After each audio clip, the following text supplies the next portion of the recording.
ইসলাম ধ্বংস করতে জামায়াতই যথেষ্ট, ক্ষমতায় এলে জামায়াত তাদের আকীদা চাপিয়ে দিতে পারে, এ নিয়েও আপনারা বিভিন্ন সময় আশঙ্কা প্রকাশ করেছেন। 3 জিনিসের নাম শিবির: বেয়াদব, বেআমল এবং উচ্ছৃঙ্খল। এই 3 জিনিসের সমন্বয়ে শিবির হয়। আসলে জামায়াতে ইসলামের সাথে আপনাদের রাজনীতিটা কোন সুতায় গাঁথা হচ্ছে? জনাব মুফতি সৈয়দ ফজলুল করিম। দেখেন, জামাতও আমাদের ব্যাপারে অনেক বক্তব্য দিয়েছে। আহলে দেওবন্দের ব্যাপারে, আহলুস সুন্নাত ওয়াল জামাতের ব্যাপারে জামাতের অনেক বক্তব্য আছে। তাসাউফের ব্যাপারে জামাতের বক্তব্য আছে। জামাত সেই বক্তব্য থেকে এক তীর পরিমাণ পিছপা হয়নি। আর আমরাও বিগত দিনে যে বক্তব্য দিয়েছি এবং আমাদের মুরব্বীরা যে বক্তব্য দিয়েছেন, তার থেকে আমরা এক চুল পরিমাণ এখন পর্যন্ত আপনার সাথে কথা বলা পর্যন্ত পিছপা হয়নি। যদি জামায়াত ক্ষমতায় যায়, প্রথম কওমি মাদ্রাসা বন্ধ করবে, এটা তাদের ফার্স্ট টার্গেট। এই জামাত যেখানে সেখানে লাগবে, যেখানে ইসলাম ধ্বংস হয়ে যাবে। আমরা যখন মতনৈক্য করি, যেমন ধরে নেন আপনার সাথে আমরা জমি নিয়ে দ্বন্দ্ব হতেই পারে, কিন্তু তখন দরকার কি দলিলের। ঠিক আপনার সাথে আমার কোনো একটা মতনৈক্য হতেই পারে, ইসলাম নিয়ে আমি বলে আমি সঠিক, আপনি বলে আপনি সঠিক, এটা আমি আশ্চর্য হওয়ার কিছু নেই। কিন্তু তখন আসবে দলিলের। যার দলিল শক্তিশালী তার কথা সঠিক, আর যার দলিল দুর্বল তার কথা দুর্বল। কাজে এখন সেই বহস আমি যাবো না। রাইট, এখন সেই বহসের জায়গা না। রাইট, আমি মূল ভিত্তি বললাম।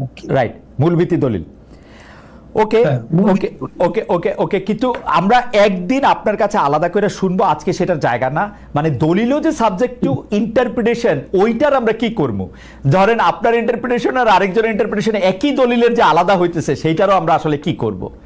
কারণ হচ্ছে যে এর জন্য যে যেটা মানবে, যে যেটা মানবে, যে যেটা মানবে। ওকে, কেউ যদি এফ এ মানে আর আর এস মানে, হ্যাঁ, সিএস মানে, তখন আমরা বলবো এখন বিএস হয়েছে তুমি বিএস মানো। ওকে, ঠিক আছে। সিএসআরএস এবং বিএস দিয়ে সুন্দর উদাহরণ দিয়েছেন। আমরা একটু পরবর্তী প্রসঙ্গে আসি। এনসিপি নেতা জনাব হাসনাত আব্দুল্লাহর আহ্বানে সাড়া দিয়ে আপনারা আওয়ামী লীগ নিষিদ্ধের আমলে মানে আন্দোলনে যমুনা ও শাহবাগে গিয়েছিলেন। সেখানে হাত পাকা হাতে অনেককে আমরা দেখেছি।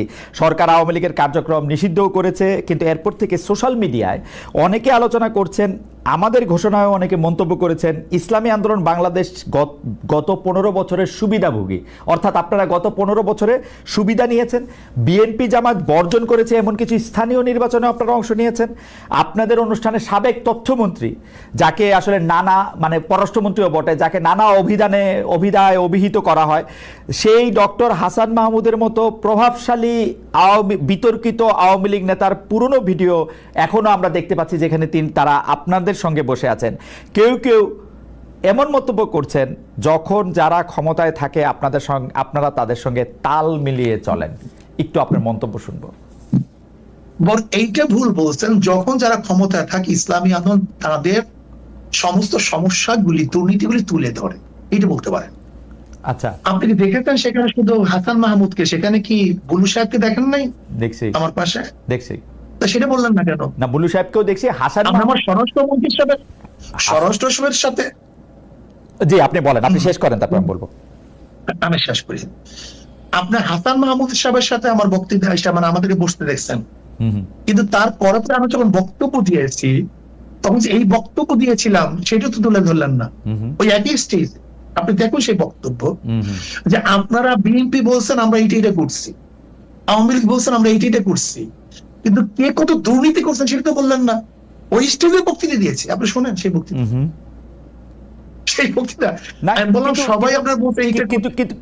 কিন্তু শায়ক, ওই বক্তব্য অনেক বেশি সুগার কোটেড, নাম্বার 1। নাম্বার 2 হচ্ছে, আপনি বঙ্গবন্ধুকে নিয়ে, শেখ হাসিনা যখন প্রধানমন্ত্রী ছিলেন সেই সময় যে বক্তৃতা করেছেন, এখন কি সেটা রিপিট করতে পারবেন, বা রিপিট আপনি করতেছেন? শেখ হাসিনাকে নিয়ে আমি তারই কোনো বক্তৃতা করি। শেখ হাসিনাকে নিয়ে কোনোদিন প্রশংসামূলক। বঙ্গবন্ধুকে নিয়ে, শেখ সাহেবকে নিয়ে কেন বক্তৃতা করেছি, এটাকে এখন করবেন কিনা আবার? 100 বার শোনেন, কেন করব সেটা আমি বলি। আমি বললাম না আমি কোনো জিনিস রোজাত করি নাই, তো কোনো জিনিস রোজাত করিনি। ওকে, যখন শেখ সাহেবের মূর্তি টানানো হয়েছিল তখন আমি কি বক্তৃতা করেছিলাম যে 72 বছর পরে যদি লেনিনের মূর্তি ক্যারেন দিয়ে তুলে সাগরে ফেলে দেয় তাহলে আজকে হোক কালকে হোক এই বুড়িগঙ্গা এই মূর্তিকে ফেলানো হবে। এই বক্তৃতা আমার, আমি শুনছি না, আমি জানি না, এবং সেইটা দেখছি। শেখ সাহেবের নিয়ে যে বক্তৃতা করেছিলাম এটা কি বলতে চেয়েছি দেখেন, শেখ সাহেবের পরিবার কিন্তু এদেশে আসছে ইসলাম প্রচার করার জন্য। আমার মূল উদ্দেশ্যটা কি ছিল? শেখ সাহেব প্রথম কেন অ্যারেস্ট হয়েছিলেন? হিন্দুদের মাধ্যমে তিনি অ্যারেস্ট হয়েছিলেন মুসলমানদেরকে বাঁচাবার জন্য। আমি কি বলেছিলাম? শেখ সাহেব প্রথম কি রাজনীতি শুরু করেছেন? মুসলিম লীগ, পাকিস্তানের পক্ষে রাজনীতি শুরু করেছিলেন।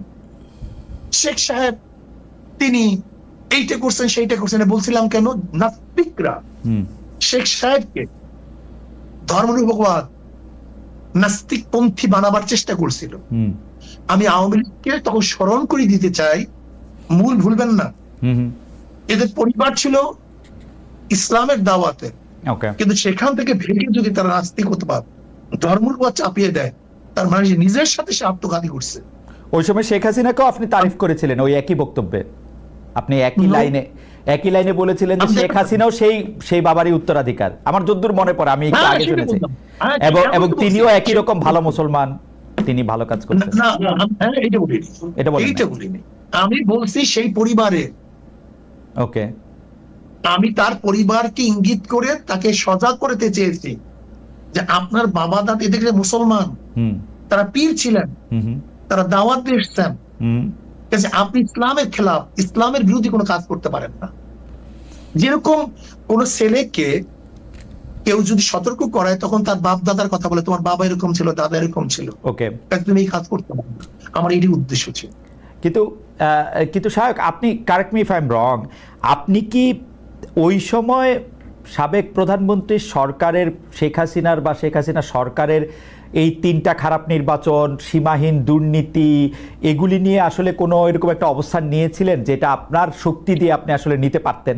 আজকে আপনারা যে অবস্থা দেখছেন, বক্তব্য নাই, এমন কোন বক্তব্য নাই যে বক্তব্যে শেখ হাসিনার এবং তার 14 গোষ্ঠী এই মন্ত্রী পরিষদের আওয়ামী লীগের দুর্নীতি তুলে ধরি নাই, এমন কোন বক্তব্য সময় ছিল।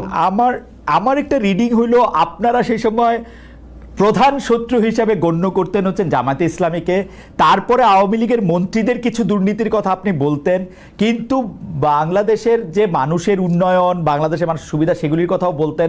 তার ফলে সরকার, মানে সেই সময়কার সরকার একরকম খুশিই হতো পীর সাহেব চরমনায়ের উপর বা শাহেকে চরমনায়ের উপর, যে তারা আসলে আমাদের পক্ষেই থাকছেন। মানে আমার রিডিং আর কি ওই সময়কার ব্যাপারে।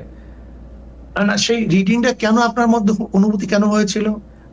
কারণ আপনারা জামায়াতের খুব সমালোচনা করছেন, তারপরে হচ্ছে সরকার প্রধানের সমালোচনা আপনারা সরাসরি করতেছেন না, 2-1 মন্ত্রী বা 2-1টা ঘটনার কথা বলে বলতেছেন। আমার মনে হয় আপনার কাছে এটা দৃষ্টিগোচর হয়নি, আমার মনে হয়। আচ্ছা ঠিক আছে, আমি আবার চেক করবো না, কিন্তু একটা বক্তব্য, জি, আমি পল্টনে ওই স্যার আপনার শ্রোয়ার দিতে বলেছিলাম যে শেখ হাসিনা, আপনি শুনে সে বক্তব্য, জি, আমি শুধু একটা এরকম 50টা বক্তব্য দিতে পারবো, জি, যে শেখ হাসিনা আপনাকে ভারত বাঁচাতে পারবে না, আপনাকে বাঁচাতে পারবে না, আপনাকে পুলিশ মিলিটারি আপনাকে বাঁচাতে পারবে না, আপনাকে ভারতে অবশ্যই ভাবতে হবে। সে বক্তৃতা শুনিয়েন আপনি, অনেক আগের বক্তৃতা।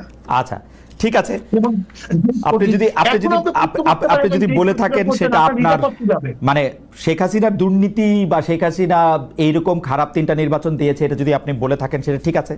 আমার দর্শকরাও নিশ্চয়ই শুনেছেন, শুনবেন, আমিও শুনেছি সরকারের প্রতি আপনার সমালোচনা ছিল, কিন্তু সেইটা ছিল হচ্ছে 2 বা 3 নাম্বারে সরকার প্রধানের প্রতি, সরকারের প্রধানের প্রতি আপনি মাননীয় সাহেব, সরকার প্রধানের প্রতি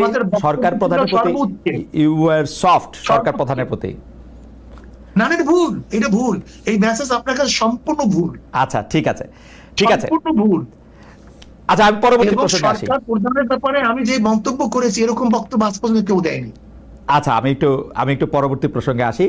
৭১ মুক্তিযুদ্ধের সময়টাও আছে কিনা সেটা সেদিন আপনি স্পষ্ট করেননি, আজকে এটা স্পষ্ট করবেন? মানে আপনি, অনেকেই প্রশ্ন করছেন যে জামায়াতের মাননীয় আমির ক্ষমা কিসের জন্য চাইলেন, মানে ৪৭-এর পর থেকে শুরু করে আজকে পর্যন্ত, শুধু ৭১ না, ৪৭-এর পর থেকে শুরু করে আজকে পর্যন্ত আমাদের দ্বারা যত মানুষ যত জায়গায় কষ্ট পেয়েছে, কেউ যদি ক্ষতিগ্রস্ত হয়ে থাকে, সেই মানুষগুলো, তাদের সকলের কাছে আমি বিনা শর্তে ক্ষমা চেয়েছি। কেন ক্ষমা চেয়েছি? আমরা মানুষ, ইন্ডিভিজুয়াল মানুষ যেমন ভুল করতে পারে, মানুষের সমষ্টি একটা দলেরও বিভিন্ন ভুল সিদ্ধান্ত থাকতে পারে। কোনটা ভুল কোনটা সঠিক ইতিহাস এটা নির্ধারণ করবে। আজকে যেটাকে ভুল বলা হচ্ছে, কালকে এটাই হয়তো সবচেয়ে বড় সঠিক হিসাবে প্রমাণিত হবে। আর ইতিহাসের পালাবদলে রাজনীতিতে সবাই জিতে না, কেউ জিতে কেউ হারে। আমরা আদর্শবাদী একটা দল, আমরা বিশ্বাস করি আমরা মানুষ, ভুলের ঊর্ধ্বে নই। আমাদের দ্বারা, আমাদের সহকর্মীদের দ্বারা মানুষ বিভিন্ন ক্ষেত্রে কষ্ট পেতে পারে, ক্ষতিগ্রস্ত হতে পারে। আমি সব কিছুর জন্য কোনো শর্ত আরোপ না করেই মাপ চেয়েছি। ওকে, মানে ৪৭ এবং থেকে মাপ চাওয়ার মধ্যে কোনো পরাজয় নাই, লজ্জা অবশ্যই নাই। ৪৭ থেকে আজ পর্যন্ত যে কোনো কিছুর জন্য মানুষ আপনাদের কাছ থেকে যদি কোনো ধরনের আঘাত পেয়ে থাকে, তার জন্য আপনি দুঃখ প্রকাশ করেছেন বা ক্ষমা চেয়েছেন। এর ভিতরে সব ঢুকে গেছে, কোনো কিছু বাদ নাই। ওকে, এভরিথিং ইনক্লুডেড। আচ্ছা, এবং এটা আনকন্ডিশনাল, মানে অ্যাপোলজি দিয়ে আনকন্ডিশনাল পার্ডন সিক করেছে। এইটা কি ডক্টর শফিকুর রহমান, আমি আসলে যেহেতু আপনার সঙ্গে আমার মানে নানা সময় কথা বলার সৌভাগ্য হয়েছে, মানে পর্দার বাইরে পর্দার ভিতরে, সেটা আমি জানি বলেই আমি আমার প্রশ্নটা করছি যে আপনি যে ৭১টাকে এই ৪৭ থেকে আজ পর্যন্ত একসাথে বললেন, এর কি কোনো বিশেষ কারণ আছে নাকি? মানে না না না না না না, কোনো বিশেষ কারণ নাই। আমার মানবিক মূল্যবোধের জায়গা এবং আমার দায়িত্বের জায়গা থেকে বলেছি, অনুভূতির জায়গা থেকে, দায়িত্ব এবং অনুভূতির জায়গা, বিশেষ কোনো কারণ। আচ্ছা, আমি আবার ২-৩ দিনের ঘটনা একটু আসি। আমরা দুইটা ঘটনা আমরা দেখেছি যে আমাদের অনেককে ব্যথিত করেছে। একটা হচ্ছে লালমনিরহাটে একজন যিনি নরসুন্দর, তিনি এবং তার ছেলেকে খুব আয়োজন করে মারধর করা হচ্ছে এবং তাদেরকে টেনে নিয়ে পুলিশের কাছে নিয়ে যাওয়া হয়েছে। এবং আরেকজন যিনি ২০১৮ সালের ডিসেম্বরের রাতের ভোট বলে খ্যাত নির্বাচনের যে প্রধান নির্বাচন কমিশনার, তাকে আসলে খুবই অপমানজনকভাবে মানে থানায় নিয়ে যাওয়া হয়েছে এবং সেটা আবার ভিডিও করা হয়েছে। মানে আমি সাধারণভাবে যেটা বুঝি, আপনি আমাকে শাস্তি দিতে পারেন, আপনি আমাকে মৃত্যু দিতে পারেন, কিন্তু মানুষ হিসাবে আরেকটা মানুষকে অসম্মান করার অধিকার যে আমাদের নাই, এইটা কি মানে মানে নাকি এইটা আমাদের আছে কারণ তারা একটা খারাপ কাজ করেছিল, এরকম কি? মানে আমি জানি না, মানে অনেকে তার আরেকজন, জি আপনি বলেন। আরেকজন খারাপ কাজ করেছেন বলে আমিও করব? এটা কোনো যুক্তি? আমি আরেকজনের খারাপে কষ্ট পেলাম, ক্ষতিগ্রস্ত হলাম, এখন আমি সেম অথবা ওয়ার্স দেন দিস আরো খারাপ কিছু করলাম তার সাথে, সেটা কি কোনো মানবিক আচরণ বলে গণ্য হবে? নিশ্চয়ই না। তবে দেখেন, আমরা এটাকে কখনো সমর্থন করি না, কিন্তু পরিবেশ, প্রেক্ষাপট, স্থান, কাল, পাত্র, মানুষ কোনো জিনিসকে যখন লাইক করে না, তখন প্রকাশ্যে হয় তার প্রতিবাদ করে, না হয় মনে মনে ঘৃণা করে, অথবা সে শক্তি থাকলে প্রতিরোধ করে। এই তিনটা স্টেজ থাকে, এটা হাদিসের ভাষা অনুযায়ী। তো এই অবস্থায় আমরা হয়তো ভিজিবল সেই রকম প্রটেস্ট অনেক ক্ষেত্রেই করতে পারি না, কিন্তু আমরা এগুলাকে মনের দিক থেকে সাপোর্ট তো করি না, আমরা বরঞ্চ মনে করি যে এগুলা আরেকটা অপরাধ। ডেফিনেটলি সিইসি যিনি ছিলেন, তিনি তো একজন মানুষ, তিনি এই রাষ্ট্রের একজন সিভিল সার্ভেন্টও ছিলেন এবং উঁচু পর্যায়ে তিনি দায়িত্ব পালন করে তিনি রিটায়ার করেছেন। তিনি নিশ্চয়ই কাজ ভালো করেন নাই, অনেকগুলা খারাপ কাজ করেছেন। সেই সময়টা জনপ্রত্যাশার এগেইনস্টে গিয়ে করেছেন, সত্য তথ্যের উপর না থেকে অসত্য তথ্য তিনি তার সংস্থা থেকে বলেছেন, সেগুলো সব খারাপ। তো তার জন্য তো আদালত আছে, তিনি তো আদালতে যাবেন, আমি তাদেরকে আদালতে নিয়ে যাই, আইনের আওতায় নিয়ে যাই, কিন্তু আইন আমার হাতে আমি তুলে নেবো কেন? এটা তো কোনো অবস্থায় আমরা সমর্থন করবো না। এই জন্য আপনার স্মরণ থাকার কথা, ৫ তারিখ রাত্রেই আমরা ঘোষণা করেছি যে ব্যক্তিগতভাবে আমরা কারো উপর থেকে কোনো প্রতিশোধ নেব না এবং আমরা নেইনি। আমাদের ২-১টা ব্যতিক্রম ঘটনা ঘটেছে, আমরা তাদেরকে শাস্তি দিয়েছি, আমরা ছাড় দেই নাই কাউ। আমাদের এই ঘটনাগুলো র্যান্ডম না, ব্যাপক না, ২-১টা বিচ্ছিন্ন ঘটনা, আমরা কাউকে ছাড় দেই। আমরা যেহেতু আপনার সময় কম, আমরা দ্রুত একটা বিষয় থেকে আরেকটা বিষয়ে যেতে হচ্ছে। সম্প্রতি আপনি একটি ভাষণে বলেছেন, আমি এখানে ছোট্ট একটু অ্যাড করতে চাই। জি প্লিজ। এই যে মব, যেটাকে এখন মব বলা হচ্ছে, এর চাইতে কিন্তু আরো নিকৃষ্ট মব কিন্তু গত 15.5 বছর মানুষ প্রত্যক্ষ করেছে। ইভেন আপনাদের সাংবাদিকদের সাথে হয়েছে, আরো অনেকের সাথে, পলিটিশিয়ানদের সাথে তো এগুলো কোনো ডাল ভাত, কোনো ব্যাপারই ছিল না, সিভিল সোসাইটির মানুষের সাথে, শিক্ষকদের সাথে। কিন্তু ওইগুলা দিয়ে আমরা এটাকে জাস্টিফাই করতে চাই। হয়েছে বলেই আমরা সবাই মিলেই কিন্তু এগুলি প্রতিরোধ করেছি, প্রতিবাদ করেছি। আসলে যে যার জায়গা থেকে প্রচন্ড ভাবে প্রতিবাদ করেছে। আমার মনে আছে ডয়েচে ভেলেতে থাকতে আমি একবার শেখ হাসিনার নাম করে এতবার বলতেছিলাম যে কেন তিনি এটি করবেন, কেন তার এটি সমালোচনা করা যাবে না, এবং কেন তার এটা, মানে আমার মনে আছে যে মানে আমার সাংবাদিকতায় আমি কোনো সময় অ্যাক্টিভিজম করতে চাই না বা অ্যাক্টিভিজমের জায়গা থেকে, কিন্তু এইগুলির প্রতিবাদ আমরা সবাই মিলেই আসলে করেছিলাম, যে যার অবস্থান থেকে। রাজনীতিবিদরা এখনো আমাদেরকে করতে হবে, এখনো যদি আমরা সেই জায়গার মধ্যেই থাকি এবং কেউ আমরা এটা বলি যে তারা করেছে সেজন্য এটা ঠিক আছে, সেইটার ব্যাপারে আপনার কাছে বিচার দিতে চাইছি। প্রশ্নই ওঠে না, এটাকে সাপোর্ট করা যাবে না। আরেকজন অন্যায় করেছে তাই আমি আরেকটা অন্যায় করবো, এটা চলবে না। আর তাইলে আমরা ভালোর দিকে আগাবো কিভাবে? অ্যাবসলিউটলি আমরা তো আগাতে পারবো। আপনি সম্প্রতি এক ভাষণে বলেছেন, আরেকটা প্রসঙ্গে যাই, যে সেই গণতন্ত্র হালাল যার মাধ্যমে আল্লাহর বিধান কায়েম করা যাবে, বুলেট নয় ব্যালটের মাধ্যমে যেতে হবে। এটা আপনি বলেছেন হাদিসের রেফারেন্স দিয়ে। আপনার এই বক্তব্যের প্রতিবাদ করেছেন মুফতি ডক্টর সাইয়েদ মোহাম্মদ এনায়েতুল্লাহ আব্বাসী ওয়াসিদ্দিকী।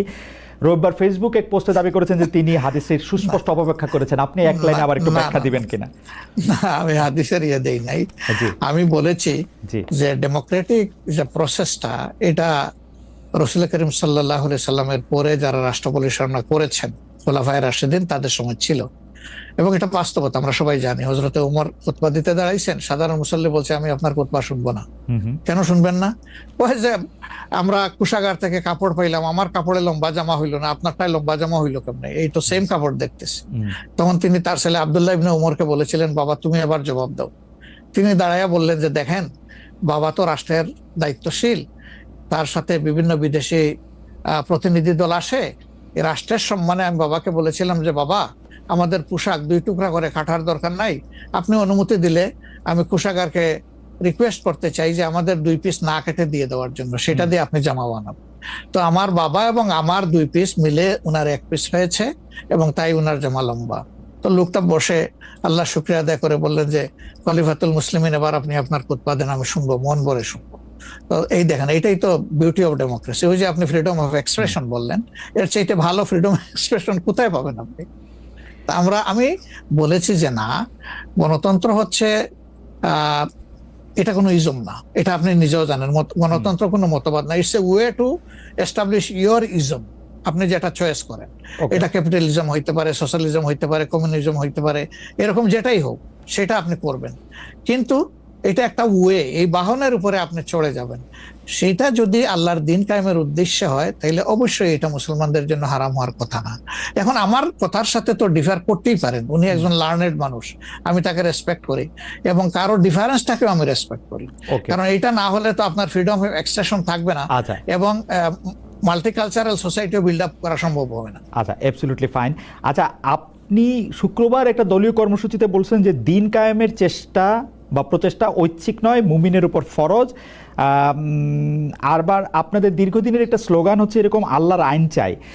এখন একটি নতুন প্রচারণা, মানে অনেক দলকেই ক্ষমতায় দেখা যায়, মানে জামাত ইসলাম একটা নতুন প্রচারণা এরকম যে অনেক দলকেই ক্ষমতায় দেখা হয়েছে, জামাতকে একটিবার সুযোগ দেওয়া হোক। আপনারা যদি নির্বাচনে জিতে ক্ষমতায় যেতে পারেন, তাহলে কি বর্তমান ব্যবস্থা পাল্টে কোরআন সুন্নাহ ভিত্তিক শাসন বা শরিয়া ব্যবস্থা চালু করবেন?